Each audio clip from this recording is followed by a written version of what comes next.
네, 이제 어제부터 설 명절 연휴가 시작이 됐는데요. 새해 맞이해서 바쁘게 달려오셨는데 또 쉼과 만남의 시간을 가지길 바라고 또 이 여정 가운데 하나님의 위로와 평강이 함께하기를 간절히 기도합니다. 저는 지난주 4박 5일 동안 서울 수복내 임원 수련을 다녀왔습니다. 처음으로 싱가포르 또 인도네시아를 다녀왔습니다. 처음 출발하기 전에 마음이 그렇게 뜨겁지를 못하였습니다.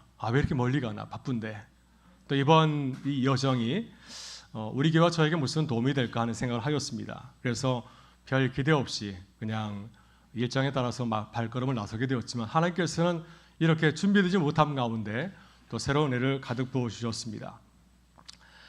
싱가포르는 어떤 나라인가요? 싱가포르는 우리나라보다 작은 나라이죠. 서울보다 조금 큰 면적이고 또 인구는 600만 정도, 그리고 천연자원이 전혀 없는 그런 나라입니다. 근데 놀랍게도 1인당 국민소득이 9만 불에 이르고요.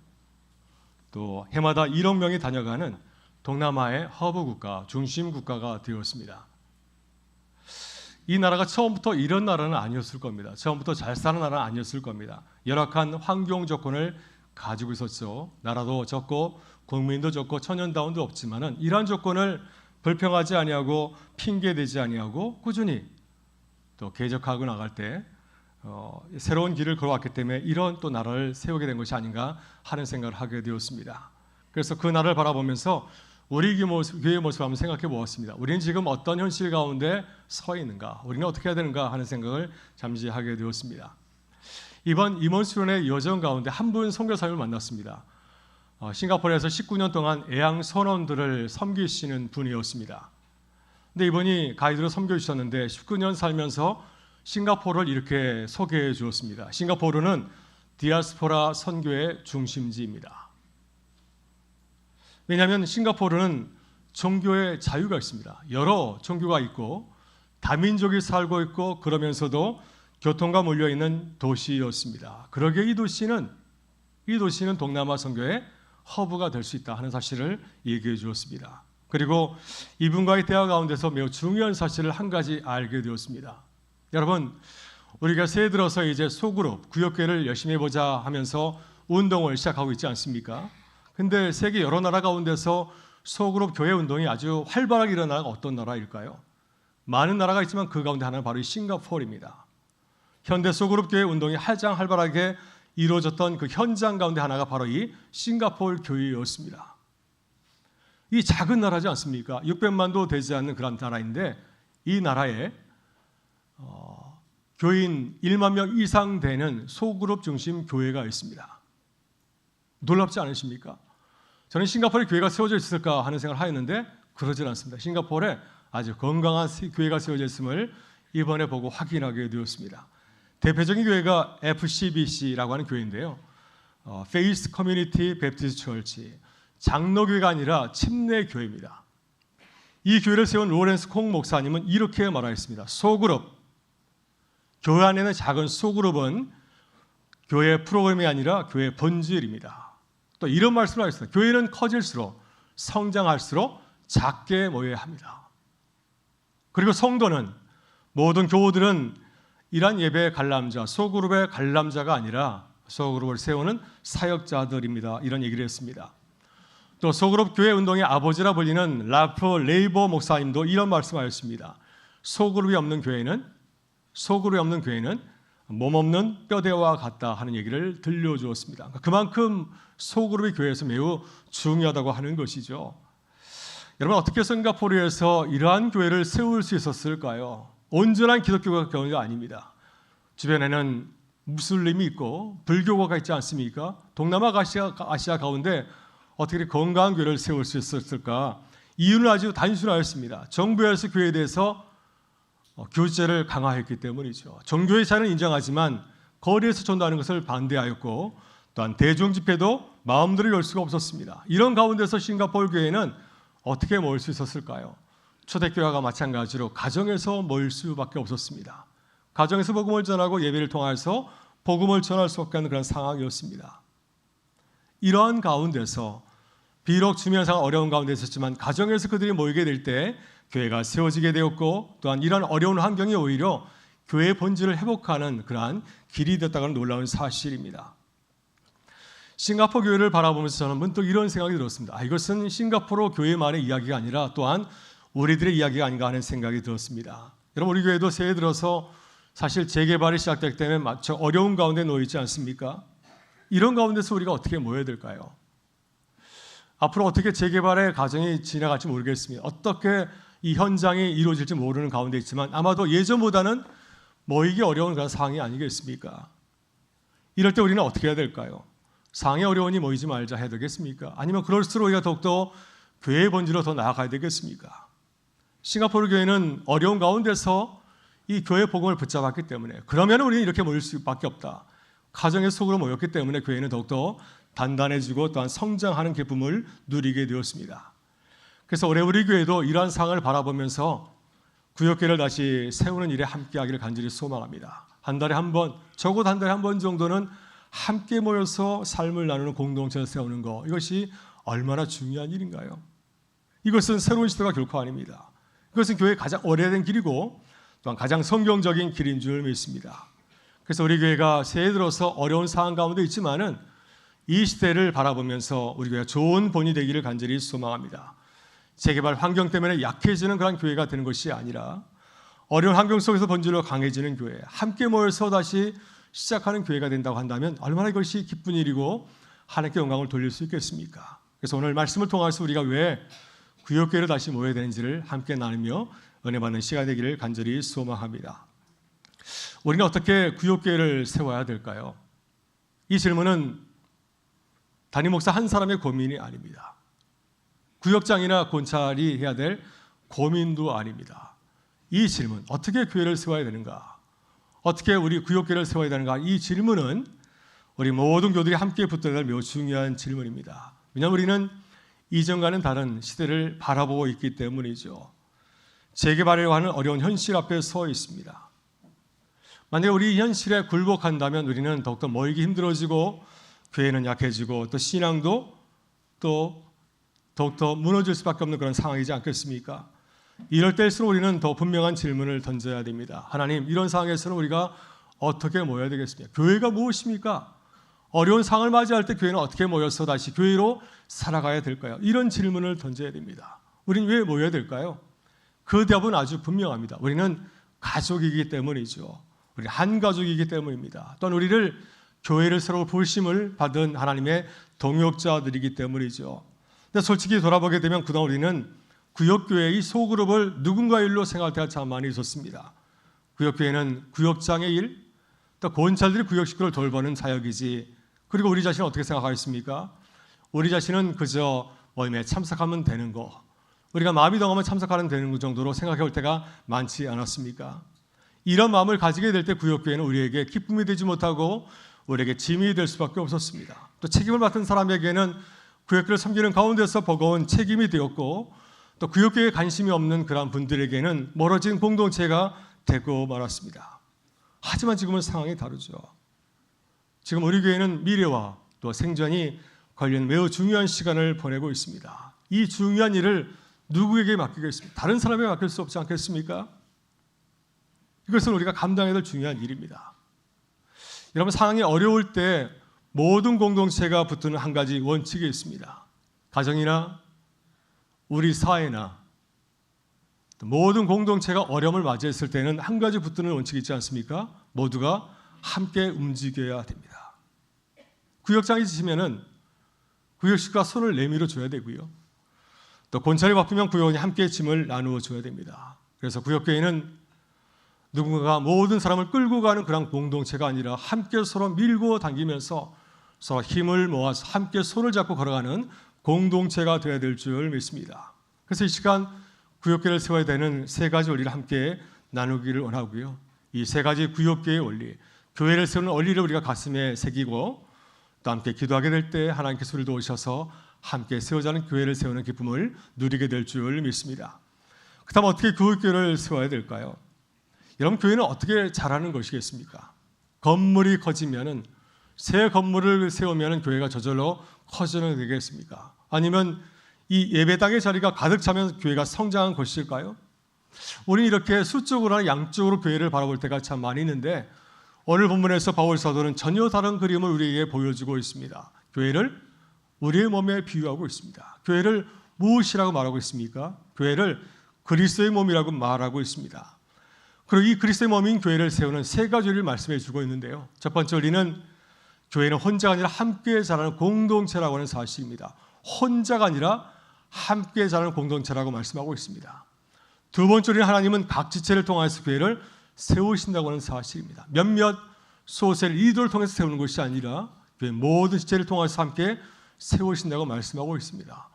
세 번째는 교회는 사랑 안에서 스스로 세워진다고 말씀하고 있습니다. 공동체원들이 사랑으로 하나 되게 될 때 교회는 자라고 성장하게 된다는 사실을 우리에게 분명히 가르쳐주고 있습니다. 먼저 첫 번째 교회 원리는 교회는 혼자가 아니라 함께 자라는 공동체입니다. 본문 15절에서 바울 사도는 교회의 모습을 이렇게 말하고 있는데 우리 같이 한번 15절의 말씀을 읽어보겠습니다. 오직 사랑 안에서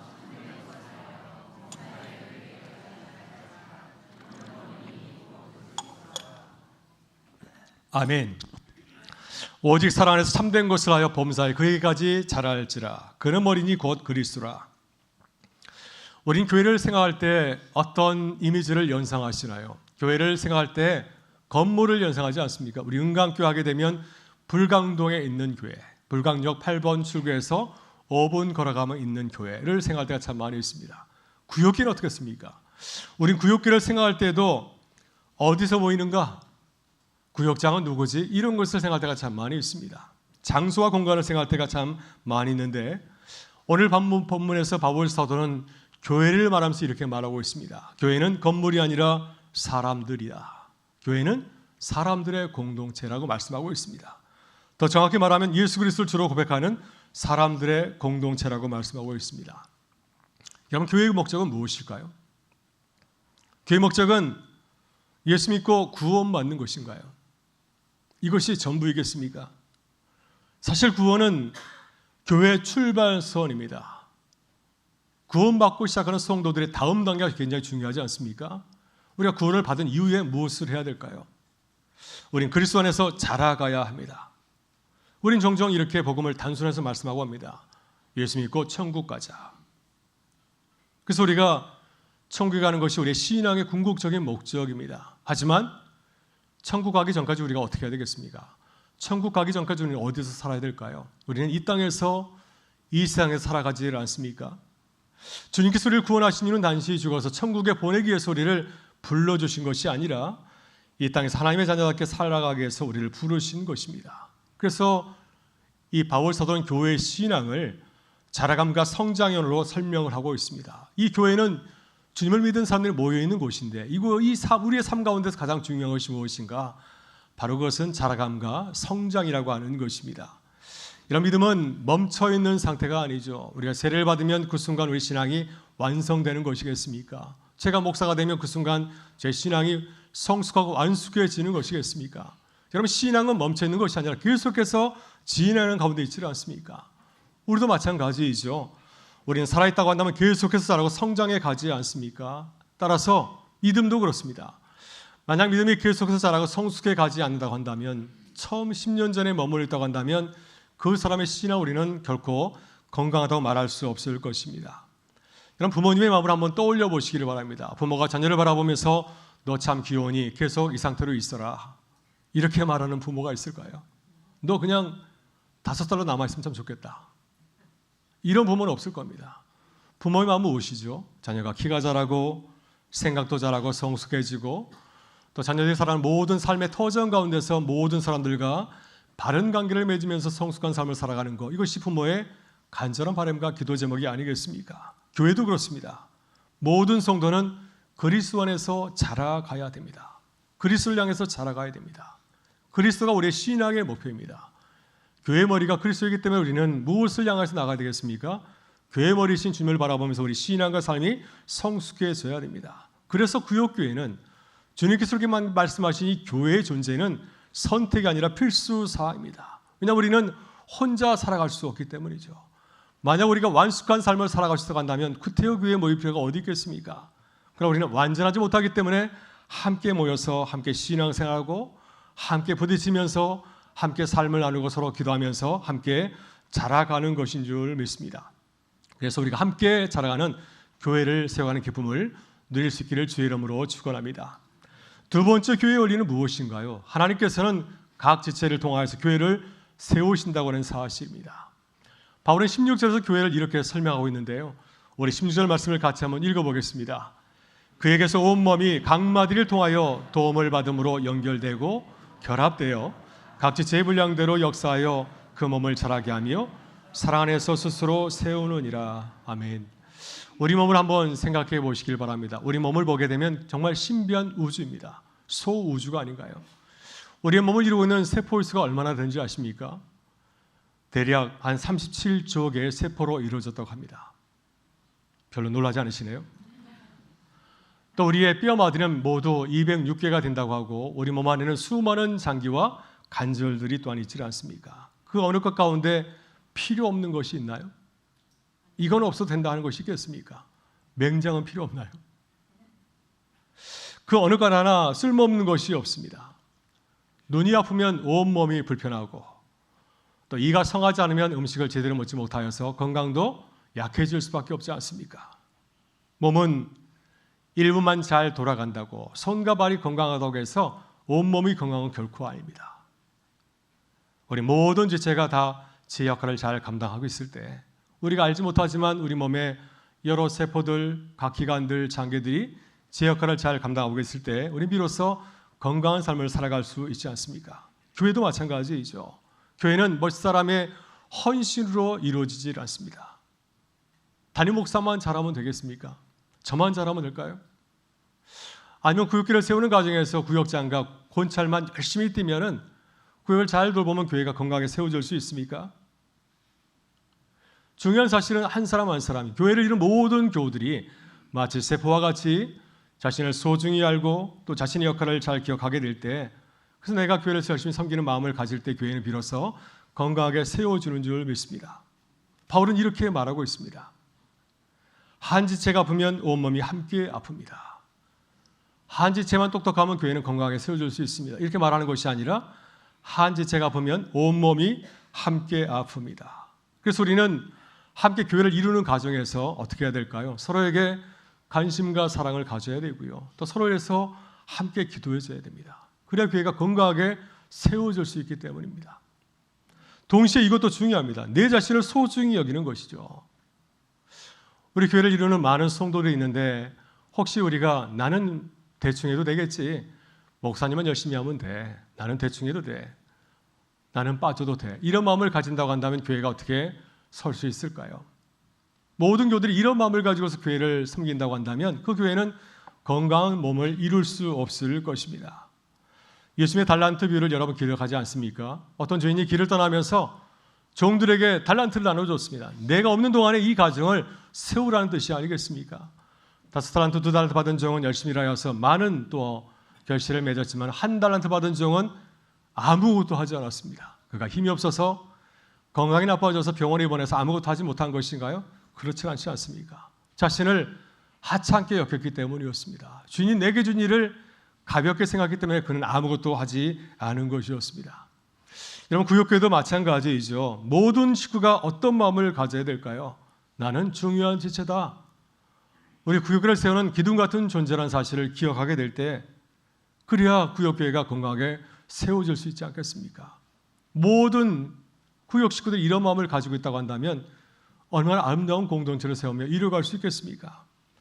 이런 명절을 맞이할 때 가정의 모습을 떠올려 보시길 바랍니다. 요즘은 외식으로 명절을 보내는 가정들이 있지만 예전에는 그러지 않았죠. 명절이 오면은 음식을 다 장만하였습니다. 온 식구들이 가정에서 모여서 식사를 하면서 즐거운 시간을 보내지 않았습니까? 하지만은 이런 명절을 지낼 때 모든 사람에게 늘 행복했던 것은 아니었습니다. 누군가는 분주했고 누군가는 쉬질 못하였고 또 말없이 수고하시는 그런 분들이 있었습니다. 그런 분들에게는 홀로 섬기게 될 때 그날은 잔칫날이지만 마음속에는 부담과 피로가 쌓이기도 하였습니다. 이렇게 한 사람만 잔치상을 준비하게 된다면 명찰상을 준비하게 된다면 명절은 어떤 사람에게 그것이 고통이 될 수가 있습니다. 하지만은 명절을 맞아서 온 식구들이 함께 모여서 음식을 장만하고 또 형제들은 설거지도 하고 또 청소도 도와주고 하게 된다면은 아마 그 명절은 모든 사람의 기쁨과 감사되는 즐거운 시간이 되지 않을까 하는 생각이 듭니다. 여러분, 교회도 그렇습니다. 모두 함께하게 될 때, 함께 공동체를 세워가게 될 때 주님께서 우리에게 주신 기쁨이 크고 풍성하게 넘칠 수 있으리라 믿습니다. 그러한 공동체를 함께 세워가는 우리 교회가 될 수 있기를 주의 이름으로 축원합니다. 세 번째 교회를 세우는 원인은, 교회는 사랑 안에서 스스로 세워진다고 하는 사실입니다. 바울은 16절 하반절에서 매우 중요한 말씀을 우리에게 던지고 있습니다. 사랑 안에서 스스로 세우느니라. 교회는 무엇으로 세운다고요? 사랑 안에서 스스로 세우느니라. 여러분, 건물을 지을 때 한번 생각해 보시길 바랍니다. 건물을 지을 때 좋은 재료만 있다고 건물이 잘 세워지는 것일까요? 아무리 좋은 건축 재질을 가졌다 할지라도 그것을 이어주지 않으면 건물이 될 수가 없습니다. 건물을 세울 때 무엇보다 중요한 것이 무엇인가요? 재료와 재료를 갖다가 이어주는, 연결시켜주는 결합제가 필요하지 않습니까? 시멘트와 모래와 또 물이 있을 때 이 좋은 건축재를 서로 결합하여서 아름다운 건물을 세워가는 기쁨을 누릴 수 있습니다. 교회도 마찬가지입니다. 여러분, 교회 좋은 성도들, 능력 있는 사람들이 모이면 교회가 세워지겠습니까? 아무리 많은 사람들이 모였다 할지라도 성도와 성도를 연결해주는 접착제가 없다고 한다면, 그러한 요소가 빠진다고 한다면 교회는 온전하게 세워질 수가 없습니다. 교회에서 서로를 연결해주는 그런 역할을 하는 것이 무엇일까요? 그것은 바로 주님께서 말씀하신 사랑입니다. 교회는 완벽한 사람이 없습니다. 연약한 사람, 또 부족한 사람도 있고, 또 한 주간 살아가면서 상처받은 사람도 있죠. 또 우리 모두는 부족한 사람입니다. 하나님의 은혜가 필요하기 때문에 이 자리에 모인 것이 아니겠습니까? 만약 우리가 온전히 홀로 설 수 있다고 한다면 구태여 주의제 나올 필요가 어디 있겠습니까? 우리는 부족하기 때문에 이 자리에 나온 것이고요. 또 그렇기 때문에 우리 서로를 연결해주는 중요한 주님의 사랑이 필요하죠. 구역교회도 처음부터 완벽할 수는 없습니다. 함께 모이다 보면 실망하는 일도 있고 불편한 일이 생길 수도 있습니다. 하지만 사랑으로 교회를 바라보게 된다면, 길이 보이게 됩니다. 사랑은 문제를 없애는 것이 아니라 문제를 뛰어넘어서 아름다운 공동체 세워가는 기쁨을 우리에게 허락해 주는 줄 믿습니다. 저는 이번에 임원수련회를 잘 다녀왔는데, 처음 길을 떠나면서는 또 비행기도 오래 타야 되고 또 돌아올 때는 새벽 2시 반에 비행기를 타야 돼서 왜 이렇게 힘들게 가야 되나 하는 생각을 하게 되었습니다. 가까운 곳을 가지, 이런 마음도 품었는데 다녀오는 가운데서 임원수련회를 멀리 가게 된 이유를 깨닫게 되었습니다. 함께 가면서 서로의 모습을 바라보게 되었고, 서로 이야기도 들어주고, 함께 잠을 자면서 코 고는 소리도 들어보다 보니까 서로를 잘 이해하게 되었습니다. 그래서 눈빛만 봐도 서로를 잘 이해하고 또 함께 생각을 나눌 수 있는, 비전 나눌 수 있는 그런 공동체가 세워지는 것을 경험하게 되었습니다. 구역교회도 마찬가지이죠. 처음에는 낯설고 어려울 수가 있습니다. 하지만 함께 뭘 사랑으로 바라보게 될 때, 사랑으로 서로를 위해서 기도하게 해주게 될 때 하나님께서 우리를 부르신 이유를 깨닫게 될 줄 믿습니다. 하나님께서 이래서 우리를 모이게 하셨구나, 참 우리에게 귀한 식구를 허락해 주셨구나 하는 사실을 깨닫게 될 줄 믿습니다. 저는 이번 임원순회를 다녀오면서 싱가포르라는 나라를 새롭게 보게 되었습니다. 인구는 600만, 또 면적은 서울보다 조금 큰 정도, 또 천연자원은 전혀 없는 나라. 그러면서도 이 나라는 국민 소득이 1인당 9만 불에 이르고, 또 매년 1억 명이 오가는 동남아시아의 중심 국가로 이렇게 변해 있었습니다. 이 나라의 조건이 좋은 게 결코 아니죠. 매우 열악한 상황 가운데 있습니다. 그렇지만 싱가포르 이 나라는 그들의 열악한 조건을 핑계대지 않은 것 같아요. 우린 나라도 적고 사람이 적으니까 대충 살면 되지, 이렇게 마음을 갖지 아니하고 나름대로 나라를 세우는 원칙을 정한 것 같습니다. 질서를 세우고 원칙을 지키고 함께 책임지는 그런 선택을 하게 되었던 거죠. 그러한 마음을 가질 때 세계가 불안한 나라로 거듭나게 된 것이 아니라 생각이 들었습니다. 저는 이 모습을 보면서 우리 교회가 떠올랐습니다. 우리 교회도 지금 쉽지 않은 상황과 또 도전 앞에 서 있습니다. 모든 요건이 우리가 기대하는 것만큼 모든 것이 다 허락되어 있지 않은 그런 가운데 있지 않습니까? 하지만 우리는 이러한 가운데서 어떤 선택을 해야 될까요? 우리의 선택이 매우 중요한 것 같습니다. 그냥 흩어질 것인가, 아니면 함께 세울 것인가? 그래서 우리 교회는 함께 세우기를 원합니다. 다시 강한 공동체 함께 세워가기를 원합니다. 그래서 우리 교회는 우리 올해 소그룹 구역교회를 다시 세우고자 합니다. 왜냐하면 교회는 혼자 강해지는 공동체가 아니기 때문이죠. 사도 바울이 우리에게 말씀해 주신 것처럼 교회는 혼자 강해지는 공동체가 아니라 함께 자라는 공동체이기 때문입니다. 그래서 이런 비전을 함께 가지면 참 좋겠습니다. 각 지체가 살아있는 교회, 각 사람이 책임을 느끼는 소그룹 공동체, 그리고 사랑으로 교회를 세워가는 그러한 공동체. 이것이 주님께서 우리에게 보여주신 구역교회 원리고 또한 비전입니다. 여러분, 구역교회는 교회 프로그램도 아니고 조직도 아니고요. 구역교회는 바로 교회가 살아가는 삶의 방식인지 믿습니다. 서로 나뉘어서 구역을 이루고 함께 삶을 나누고 살아가는 것, 바로 그것이 주님께서 우리에게 말씀해 주신 교회의 모습인 줄 믿습니다.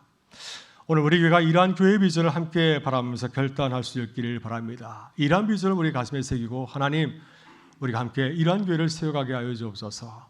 함께 자라는 교회, 함께 사랑으로 세우는 교회, 또 각 지체가 함께 세워지는 교회, 이런 교회를 품고 함께 기도하며 나간다면 또 하나님께서 우리를 통해서 공동체 새롭게 세우는 기쁨을 허락하여 주실 줄 믿습니다. 이 교회 비전을 바라보면서 함께 걸어가는 우리 교회 성도들 되실 수 있기를 주의 이름으로 축원합니다.